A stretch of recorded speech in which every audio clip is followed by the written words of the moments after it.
آج ہم جس موضوع پر بات کریں گے وہ ہے مہمان نوازی کی خوبصورت عادتیں۔ مہمان نوازی صرف ایک اچھی روایت ہی نہیں بلکہ اسلام کی خوبصورت تعلیمات کا اہم حصہ بھی ہے۔ ایک اچھا میزبان اپنے اخلاق، محبت اور حسن سلوک سے مہمان کے دل میں ہمیشہ کے لیے جگہ بنا لیتا ہے۔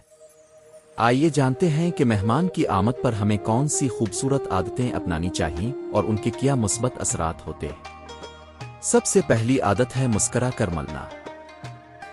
جب آپ خوش دلی اور مسکراہٹ کے ساتھ مہمان کا استقبال کرتے ہیں تو اس سے اپنائیت بڑھتی ہے اور مہمان خود کو خوش آمدید محسوس کرتا ہے۔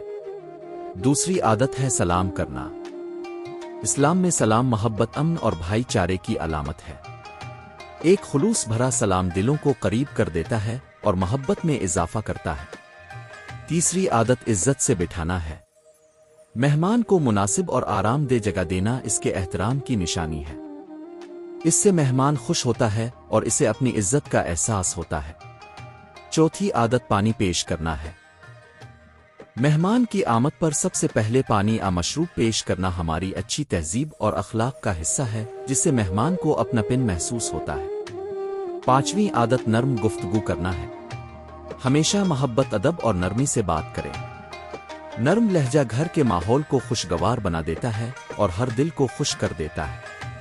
چھٹی عادت ضرورت پوچھنا ہے۔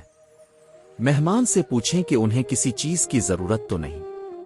اس سے انہیں احساس ہوتا ہے کہ آپ واقعی ان کی راحت کا خیال رکھتے ہیں۔ ساتویں اور آخری عادت خوشی سے رخصت کرنا ہے۔